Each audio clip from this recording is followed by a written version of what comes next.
And now Trump basically just declares, Vladimir, you are right.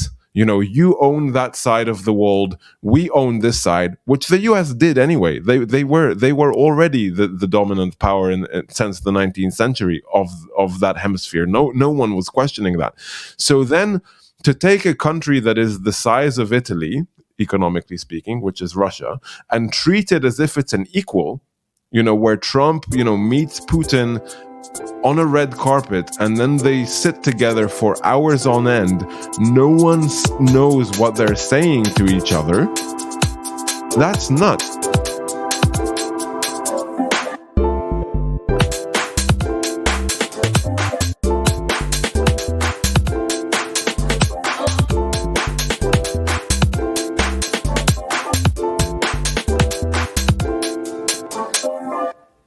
Hello, everyone, and welcome to another episode of This Time Tomorrow. This is the podcast where we bring together democracy defenders to see how we can win out against autocracy. My name is Omri Price. Hi, from Munich, I'm Benjamin. And hi, from Malaga, I'm Daniela. Hello, and we're here back with you in the new year after a bit of a break over Christmas and, the very tumultuous New Year start that we've had, and we'll recap today some of what's been happening in Venezuela, the relatively shocking but not at all surprising maybe events there, and then we'll talk about what that means for Europe and place that within the global order and this kind of development of autocracy versus democracy. Maybe just before we start, we'll do a little carve out here. We really need to build up the community around this podcast and around channels like this. This is all about strengthening the voice of democracy defenders and the pro-democracy movement globally. So please take a moment to just click subscribe, click follow wherever you're listening, whether it's on Spotify, whether it's on any other platform. Find us on LinkedIn and click follow there. Also, if you're on Apple Podcasts, potentially write a review. And maybe you could think about just, sending the link to the podcast to one or two other people, or maybe a WhatsApp group or something like that, just to increase the footprint of this. It's great because we are really competing with some intensely vicious far-right channels that are getting out there by any means possible. So any click will help. And now that we've done that little promo bit, that's, cheers to Ted for producing us. Thank you, yeah. Over to you, Benny. How are we going to do this? There's a lot to chew on. Yeah, I think now that it would be too much to say that the dust has settled, but a couple of days have passed since what can only be described as a pretty daring military raid of the Americans into Caracas. I think what we should focus on is what does this actually mean for us here in Europe. I think there can be a lot of debate, and it's already happening, on the legality of this, and whether or not this will have consequences internally in the U.S. What does the Senate say about this, and so on and so forth. I think that's interesting, but it's of secondary importance for us. What matters from a European perspective is, how has the world changed that we're living in now? Where do we expect to be potential threats coming from in the future? And how do we in this new world prevent this type of violation of sovereignty to happen to us over here? Because Greenland is next, basically.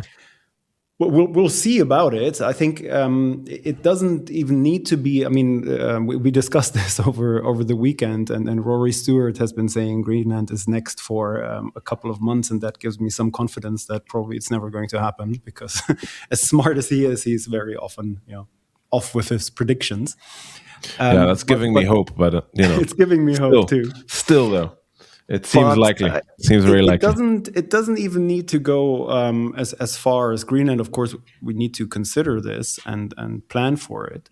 But it's a general question of Europe's global position, Europe's global stance, a question of capacity, a question of what kind of new alliances need to be forged, and not just for us Europeans immediately here, but also for global structures that Europe relies on and that the US is increasingly abandoning. Yeah. I mean, maybe just to get the American perspective in a way, like Daniela, you've just come back from a holiday break in the US in geographically dispersed areas. Maybe how is this going down within the American system, and then we can sort of transpose over to this side of the Atlantic.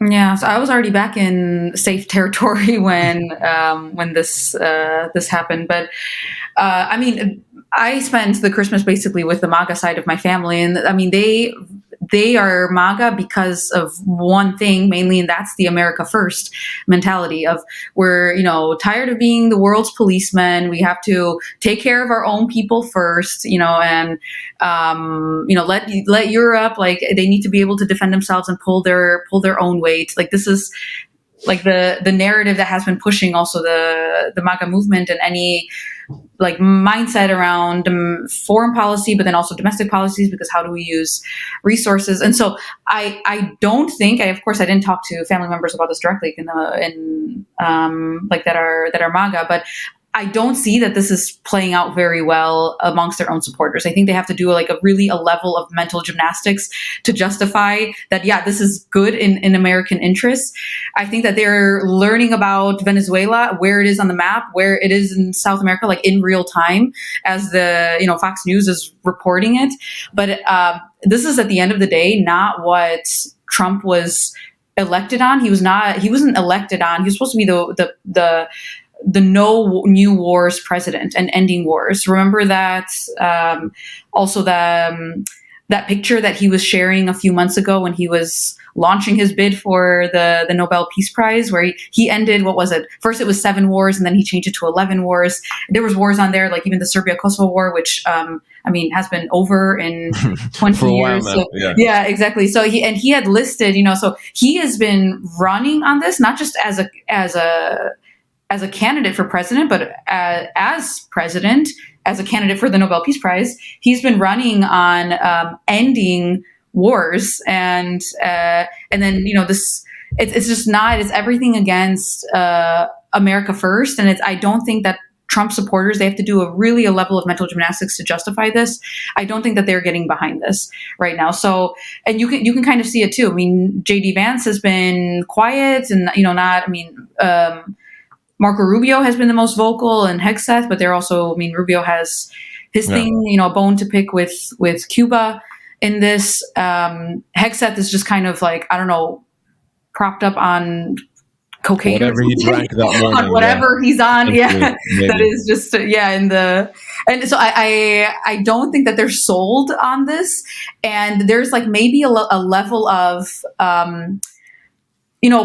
I dare to say like patriotism almost, because how the operation was carried out is definitely going to be the next Hollywood movie and so on. So I think that there's a level of, like American military, we did it, special ops, like nobody gets past us. Like, I think that there's a level of this in the MAGA movement, but that's going to fade really quickly when they see that day 2 is, okay, now we have to do something. And that is what, like, so clearly this administration is not ready for day 2. It's like the oil companies are going to go in there, and now what? Like, it's so I think that that's where we're going to see really some of the breakaways and the cracks in the MAGA movement, because Trump is doing a lot of the things that he did not promise that he would do, and it's pissing a lot of his base off.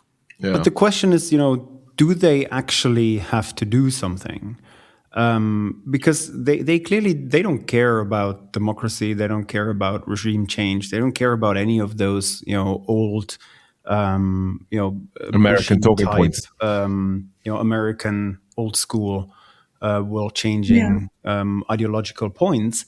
They just care about somebody who is good for business in a very immediate sense, and whether that is sort of the the now interim, previously vice president, or if it's somebody else, they really couldn't care less. So, Of course, until there's another refugee crisis.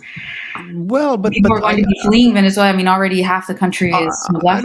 I don't know. I mean, how are you going to make it worse? To be quite frank, I mean, this country was really in the toilet before. I really doubt that whatever change comes about will spark a new. Well, I mean, massive there could be fighting. There could be. I mean, there are a huge number of guns in Venezuela.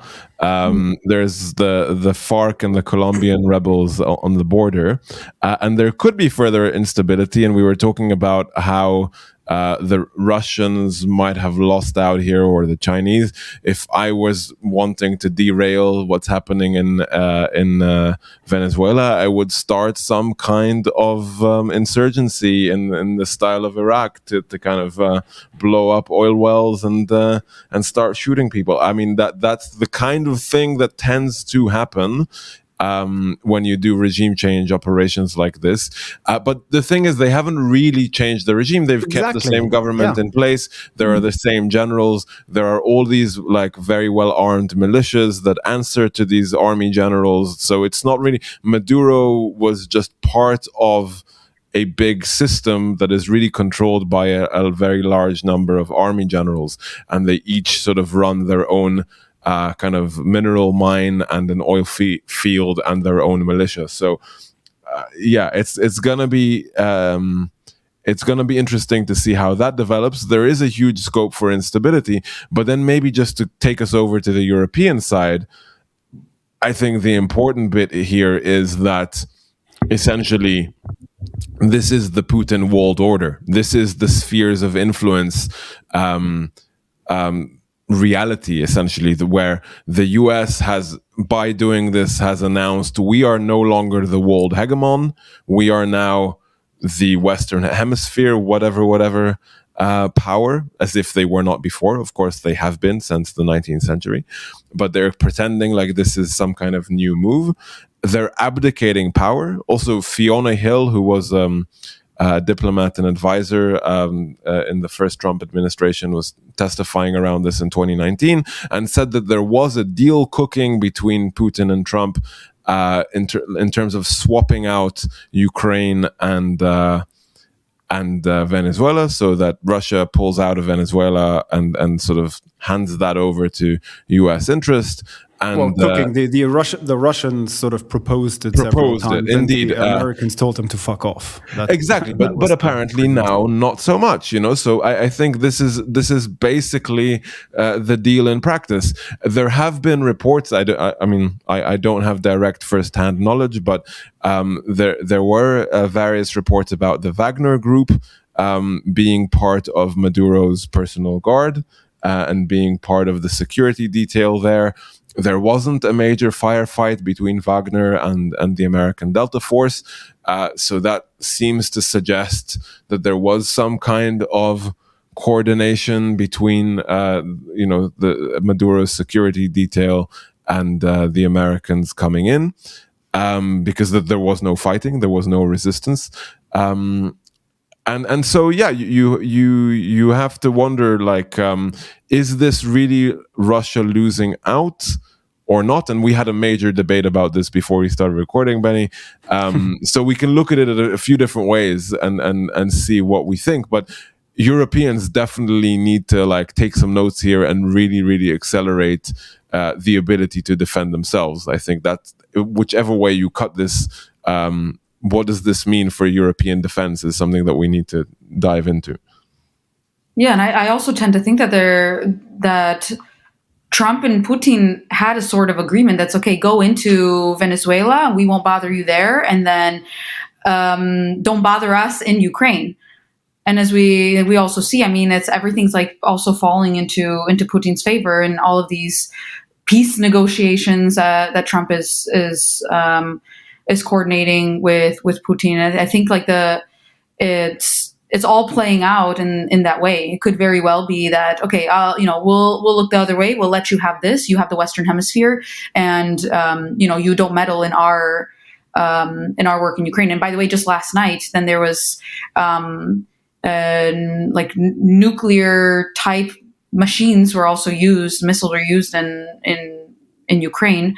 So last night Russia has amped up their efforts in Ukraine, and yeah, that of course that comes now for them at a perfect time. Trump is not going to. No one's going to add more now pressure onto Putin. Europe is in between a rock and a hard place. Do they criticize Trump or do they not? So they're clearly still trying to figure that out. I don't think they really can with a view to Ukraine, because there is still intelligence sharing going on from the Americans to the Ukrainians, and it's quite meaningful. So Omri, I agree that this is sort of Putin's world now, in the sense that the world is shaped in a way, and based on a philosophy and a worldview that clearly is very Putinesque. It's all might makes right, and it's all let's divvy up and spheres of influence and whatnot. However, I don't really see Putin himself being super comfortable in that world that he has created. If you look at the last couple of months, he loses Syria, he now loses Venezuela, he's about to lose Iran.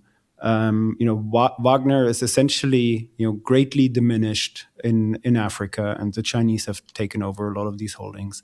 So in terms of raw power, there's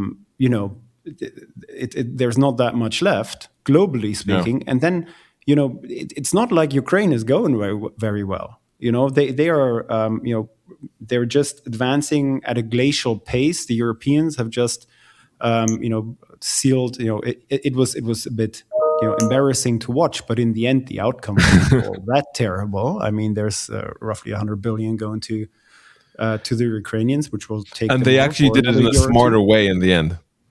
I mean, they did it they could have done this after the taking the frozen money. This could have been the next step, but fair enough, fine. I mean, which was to create they created a unified European debt instrument to be able to fund Ukraine. This is something that the Germans didn't want to do, but the Belgians refused to relent on the point of unfreezing the funds, and so Germany said, okay, fine, whatever, and then they did this bond, which was a great step forward for European integration, despite it happening in a very embarrassing way, as you said. So sorry, that was an intermezzo. No, thank you very much. It's good to provide some context and be kinder to the listener. I get reminded of that by our editor Ted every now and again. So what I was getting to is that in the end, while Putin may like the shape of the world in terms of how it works, it is kind of predicated on you having a lot of power in order to then make it work in your favor. And Russia clearly isn't in a position where they do have a lot of power. And from an American perspective, I would tend to agree to a certain extent. This is clearly a retreat, right? This is clearly the Americans stepping back, and we saw that also. They just exited, how many was it, like 66, 70, whatever, UN and other international treaties, clearly indicating, we are done with the rules-based order. That this is no longer there. Goodbye, thank you. It was a blast, but no longer. And we are just going to retreat to the Western Hemisphere. But that Western Hemisphere, we are going to unashamedly dominate. And anybody who dares to come close, we're just going to kill. And by the way, Greenland probably kind of it's in that hemisphere. It's kind of in that hemisphere. Sort of. I don't know. Yeah. And half of the UK is also in that hemisphere. If you think of like where Greenwich is. True. Yeah. I suppose, and that's that for Keir Starmer to ponder is kind of pulled into the American orbit quite strongly. But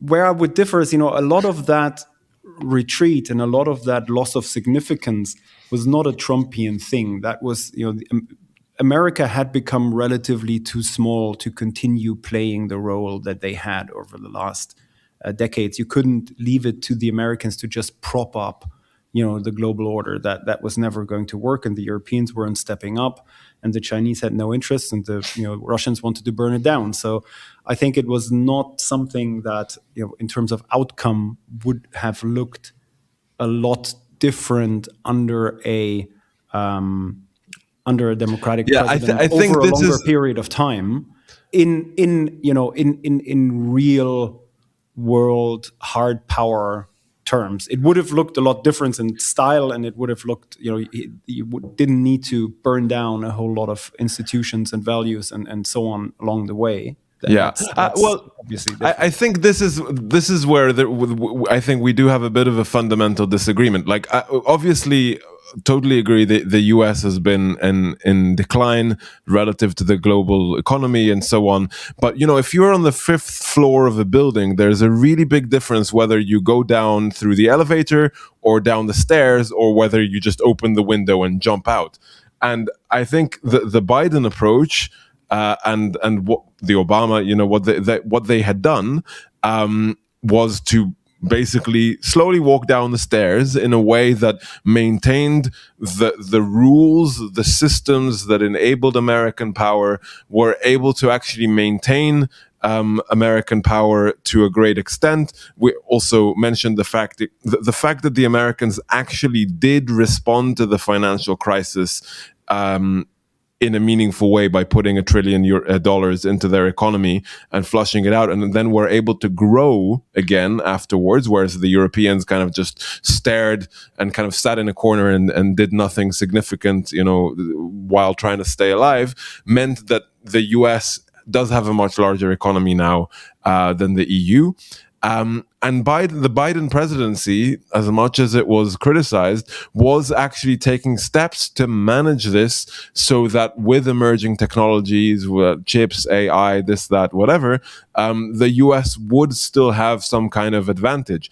And if you look at what George W. did in the 2000s, he didn't jump out of a window, but he sort of drunkenly tumbled down a few floors of stairs, a few flights of stairs, by invading Iraq and Afghanistan and just wasting a huge amount of American power on useless stuff, basically just blowing out global political capital in a way that the US hasn't recovered from.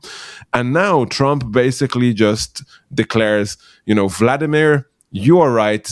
You own that side of the world. We own this side, which the U.S. did anyway. They were already the dominant power since the 19th century of that hemisphere. No one was questioning that.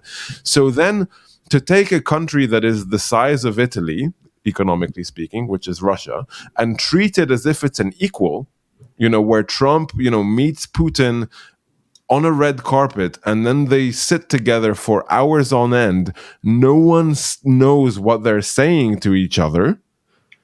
That's nuts. So yeah, Russia has lost Venezuela. They've lost. They're losing Iran. They've lost Syria.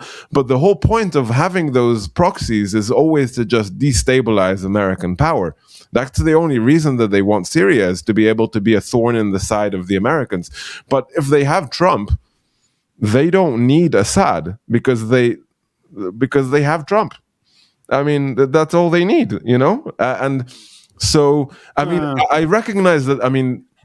Looks terrible for Putin, obviously, that what they tried to do with Zelensky didn't work, and what they did with Maduro now was what they wanted to originally do with Zelensky. Makes the Russians look very weak. A lot of the Russian sort of internal commentariat, the military bloggers, and sort of the hardliners in Russia are thinking that, this is terrible and Putin looks terrible and so on. So I think it has created a domestic political problem for Putin. We'll see how that plays out. But I think on the global stage, in spite of everything, it's a net gain. That's my full kind of my hot take. I don't know. I would disagree with that. I don't think so, and I also don't think that Putin is all too long for this world. I don't think that what they have been doing can be kept up indefinitely, and time will tell. Maybe I'll become the Rory Stewart of this time tomorrow, making outrageous predictions. I'm not. It looks incredibly precarious, and something like their holdings in Syria. This is not just with a view to the U.S. This is with a view to the Europeans, to the Turks. This entire region matters to them for non-transatlantic rivalry questions. So we'll see. But I mean, we promised we would talk about Europe, and that, yet again we are caught because Europe is just entirely absent as an actor in this story, as it has been absent in all stories essentially that pertain to these global power dynamics. It not fully absent in terms of not being relevant, but not really standing out and not really defining a position, and not really having in any way centralized and concise articulation of what the European interest actually consists of, and who is supposed to express it and how it should be expressed. And that is deeply concerning. And if we now see that house of rules that had been propped up by the Americans for so long crumbling, we better get in shape and figure some of these things out and really quickly. Yeah, I mean, I think the reason that I emphasized the sort of the Putin world order element here is because I think that's how Europeans have to think about it, and there is always yet another wake up call and yet another wake up call and another thing that happens, etc. But assuming that whether or not it eventually happens, we don't know, but it could be, it's very plausible, at least, there's like a 50% chance that the US Navy just turns up in Greenland next week and just like it occupies it, and it's no longer Danish, and that's it. And then NATO is dead, and everything that flows from that is just, it's the end, and I think that given everything that the Trump administration has said and done, the only responsible way to treat NATO and Article 5 is to assume that it's already dead. And this is really, really tough for Brussels decision makers to talk about, especially if you're closer to Russia, and you feel those tanks are within your within driving distance of you. It's really hard to say this because it puts your ass on the line in a really scary way. But it's the truth, and I think that European leaders, now with the Rearm Europe program and all of the different defense funds that they have, there is a huge scale up in defense procurement and manufacturing and so on. You do see some different approaches in that sense, where the Germans have done something pretty smart. They're buying weapons mostly from themselves, so propping up their own industry. In Poland, they are spending a lot of money, but they are still buying a lot of American weapons. They've kind of said, well, all the European stuff it's not practical, it's going to take a while. We're still going to buy American, but they might sort of live to regret that and might change direction. But that's also why they would still be very quiet about this kind of thing, because they don't want want Trump to hold up their arms shipments, I suppose. So I think what this thing should do is really just accelerate all of these processes that the Europeans have been putting in place since the invasion of Ukraine, and then since Trump has come into power and started slagging everybody off and so on. They are moving, but they're still moving on this trajectory of like, by 2030, we will have this, we will have that, la, la, la. It's like, well, what happens if it's not 2030, but if it's like next week, then I think they just need to move a hell of a lot faster and really assume the worst and prepare for the worst, and then if the worst doesn't happen, great. Yeah, but on some things also Europe has missed the mark. We didn't talk about Taiwan yet, and China, and what this also means for them, because it's, I think Taiwan's already preparing for this. We also drove by, while I was in Arizona, we drove by what we figured out what it was, but a huge facility. I mean, this thing was massive and under construction, and it was like the size of a city. And we were driving by the Taiwanese, the semiconductor manufacturing company. That is, as a result of the CHIPS Act that Biden signed into law. It was like a $50+ billion legislation that, of course, Trump, well, first he criticized it. Now he's taking credit for it. But yeah, basically, under the Trump administration, this is being implemented. And now Taiwan, they're starting to move their chip manufacturing to different parts of the U.S., including, this massive facility that's being built in Arizona. They have like $6 billion more, like $6, $7, $8 billion of grants from the U.S. to build this there. So they're already preparing. I think every sign of this administration is sending to Putin to do what they want with their sphere of the world, to Xi Jinping to do what he wants in his sphere of the world, and the Taiwanese are preparing for that. And it's I don't think we're in Europe. We're ready. We didn't prepare for this. There was no equivalent of a CHIPS Act to that level and to that scale in Europe to prepare for how this is also going to not just like the new world order, but then how that's going to affect the global economy. That we're still so dependent. If it's not going to be chips from Taiwan, then it's Taiwanese chips built and produced in the U.S., and that's what we're going to be dependent on. Yeah, the Commission is putting in place all kinds of programs. Like there is the Clean Industry Act. There is a lot of investment being formulated. But did I say the Act, Clean Industry Fund and the like, the Clean Industrial Deal is how they're branding it, and there is a European investment in tech, but the thing is that it moves way too slowly. Yeah.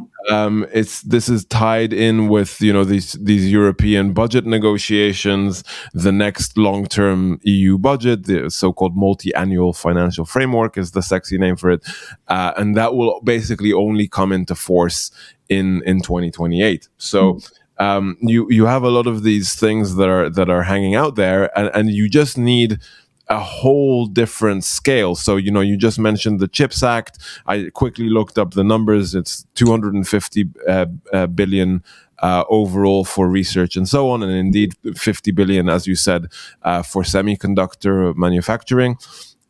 And the EU is capable of moving around that kind of money, and it does do it on occasion. So with the Rearm Europe example that we gave, with its kind of magicking up 800 billion, which we'll see if that ever actually gets spent.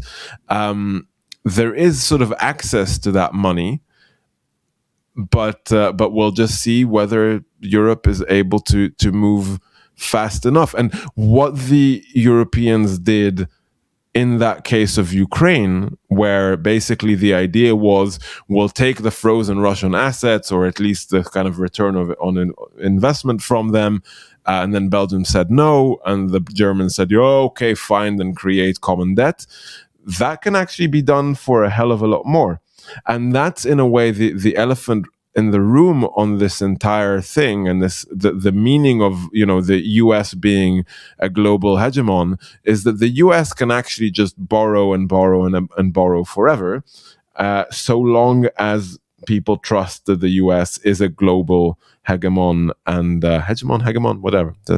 Switching the pronunciation, but that the US is forever, and that enables them to borrow as much as they want. Once they start messing with that in the way that that Trump is doing, then they won't be able to do that anymore. And China, now being directly screwed over, where all of their investments in Venezuela are going up in smoke, they are working on replacing the dollar as a reserve currency. They want the yuan to be a new reserve currency, which maybe gets into the weeds a bit of the economics of this, but that is the really big kind of geopolitical shift. And having struck out at China in this way, you can be very, very sure that the Chinese will retaliate and will make it a priority to knock out the dollar, basically. And that means that the Europeans need to do the same and actually make sure that the euro is capable of being a reserve currency, meaning that also the EU would be able to borrow a hell of a lot more and have actual Eurobonds and have the same kind of access to financing that has been able to grow the American economy since the 70s and 80s. So this is something, if there's any sort of big move that would enable Europe to actually scale up its funding and investment in defense, in tech, in sovereignty, and so on, it would be this move towards a proper Eurobond system, as the American treasury bond collapses. Yeah, I mean, obviously, I fully agree with that. Sort of having bonds backed by the full faith and credit of the entire EU would be a very nice thing. You would have to, of course, then look at national level spending and limit that in a similar way as you're doing it in the US, because otherwise you're just going to drown in debt in a way that is probably not very healthy. And I also agree that the dollar is the victim of the Trump era, probably. I don't think the Trumpies care that much, and some of it is for good reason. I mean, the US doesn't really import all that much. They also don't really export all that much. They are pretty self-contained in relative to a place like Germany, where we sort of export somewhere around 50-60% of our GDP, and for the Americans it's under 10% or so. So they're not really to the same extent, buying or selling all that much, vis-a-vis the rest of the world. But that borrowing power clearly was a function of, it was essentially the payment for propping up the international system. So the Americans provided security, and everybody else kept buying dollars, and that I think is going to go away. And then the question is, from a European perspective, what are the main things? And I think we can here maybe paint a bit of a more optimistic picture than we have been in the past. If we're looking at our place in all of this, and some sort of not completely unrealistic ways this could develop, the two big issues we have, or maybe three, but two very big ones are, one, on the one hand, demographics. So we had this situation where a lot of the top talent was leaving us for the Anglosphere. And first with Brexit, and now with Trump going completely crazy, this has become a lot less attractive, and we're seeing sort of first signs of a reversal of this trend. So we're having really bright and intelligent and smart people who don't want to be shot by ICE on the street, coming back to Europe either, or even Americans themselves packing up and getting to Europe. So we need to ensure that there's the infrastructure in research and business and startups and so on to actually utilize that potential to the max and make this as attractive as possible. We should be running, ads on Times Square that say, come to the land of opportunity. It's Pretty much. the EU, and I think people in the EU sort of find this completely ridiculous, but I think it's not at all, and we should actually try to make the most of it. And then, I mean, it's on decision-making capacity and this idea that in a world where global competition is relevant, then total weight and size is relevant. But then you also need to be able to decide in a way that makes sense. You need a way to express European interests in a concerted manner. And so far, all the pressure that we have seen was not enough for at least the big three countries, Poland, Germany, France, to pool sovereignty in a way that is really effective. You mean militarily or how? I think in militarily, but also in terms of defining interests, defining a common foreign policy doctrine, but also looking at stuff like, internally, how do we organize energy? We don't have any, natural resources. Where do we get it from? If rare earths continue to be as important as they have been, where do we source this stuff? Clearly, doing it from China is tricky. But then if the French do a national strategy and the Germans do a national strategy, and the Swedes say let's get it from Greenland. I don't know.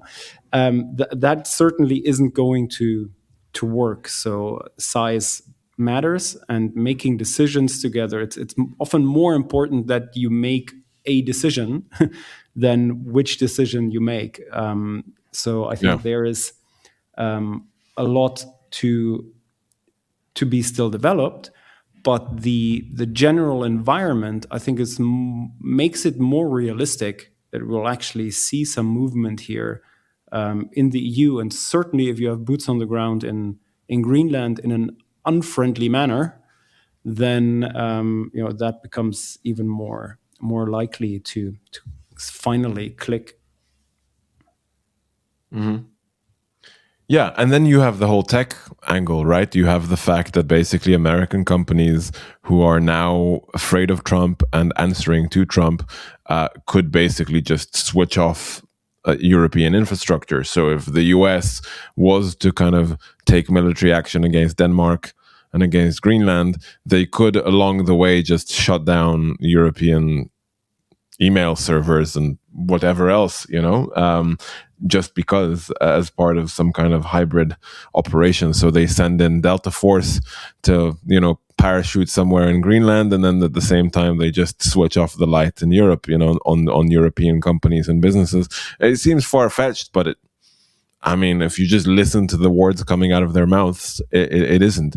So I think one very, very concrete action, and this is something that everybody can do by just sending an email to their boss saying, like, what are we doing about this risk? Where are we putting our cloud data and all of our sort of corporate infrastructure? Where is our email server sitting? What tech tools are we using? What kind of AI tools are we using? And, who holds the switch? Can Jeff Bezos just turn off all of our cloud access? Can Google just shut down our email servers or email work suite if they want to? And can we move to European tools? And, just getting, into your next work meeting and raising that, whether you work in a public institution, in a private company, in a startup, whatever, that's probably something you should do, and ask your manager, your CEO or your director or whoever, like, what are you going to do about this? Are you going to start moving towards European tools so that we cannot get shut down?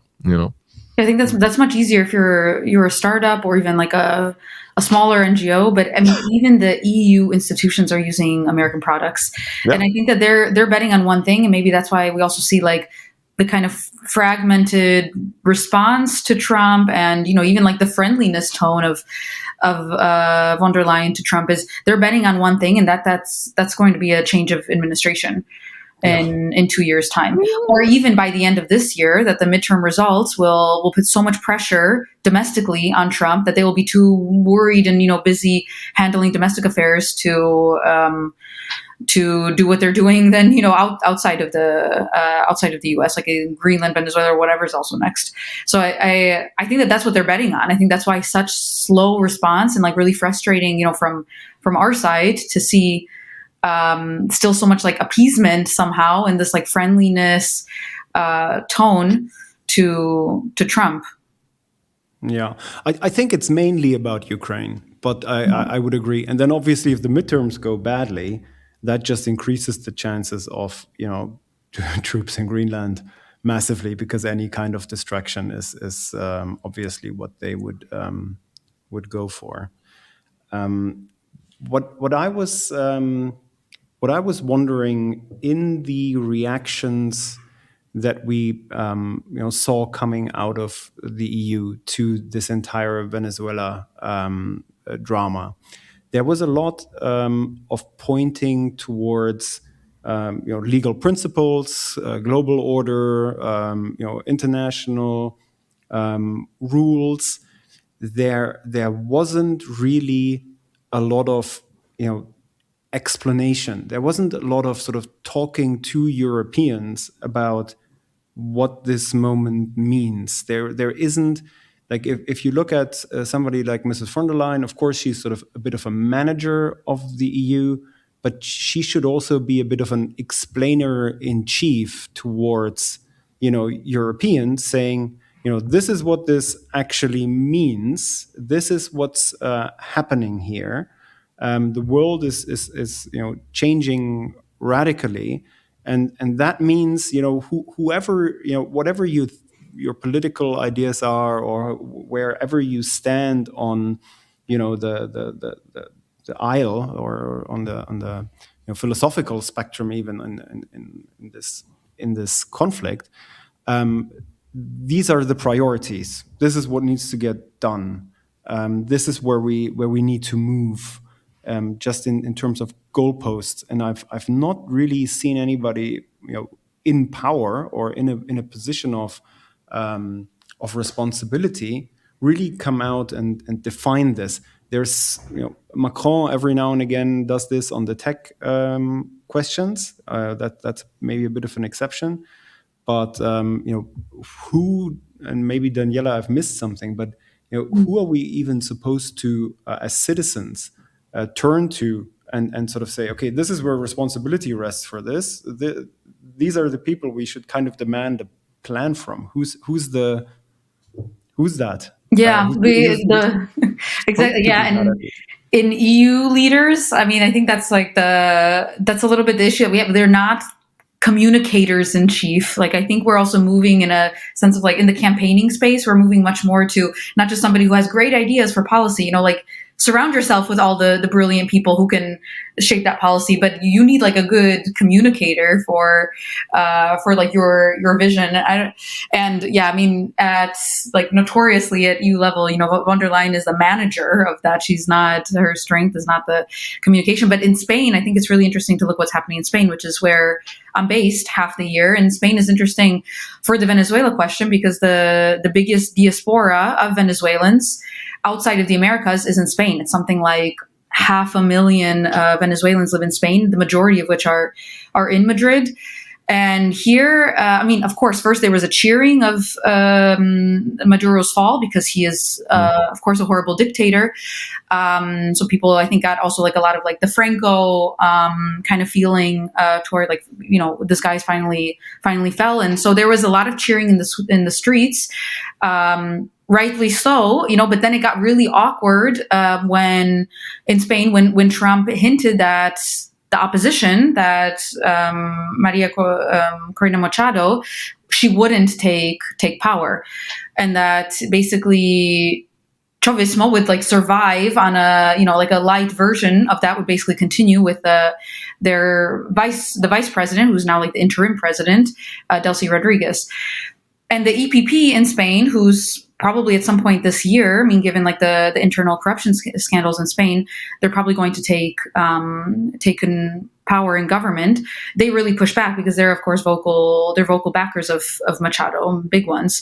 And so Venezuela is like really entangled in Spain. I think it's interesting to like watch the space from here and see the reaction of the Spanish, of the different parties, the different groups in Spain, which is also quite polarized here. And like, I mean, also among the many corruption scandals and with the Sanchez government is that the ex-transport minister and his contacts had very strong contacts and was really entangled with Delcy Rodriguez, and was like one of the reasons why he also had to step down. But generally, I mean, the Venezuelans here, the Venezuelan community, they really distrust Sanchez. They see him way too friendly with Maduro. So that also puts then the Prime Minister of Spain in a very awkward situation on how to respond to all of this, because he's got his internal domestic disputes, which is also entangled with Venezuela, and at the same time probably is going to be facing snap elections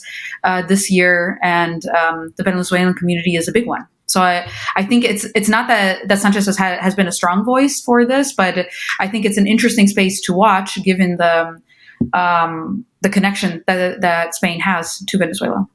Yeah, and like an illustration of how very often sort of national considerations sort of interfere with finding a common voice on these issues that really should be joint European positions, and then become completely chopped up by tiny little issues like on the larger scale of things. How much does this really matter to the European interest?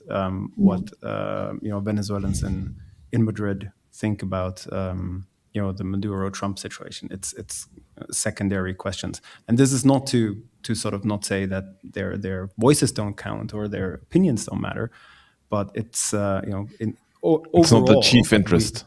The chief interest needs to be represented and followed, and that's something that we're still struggling with.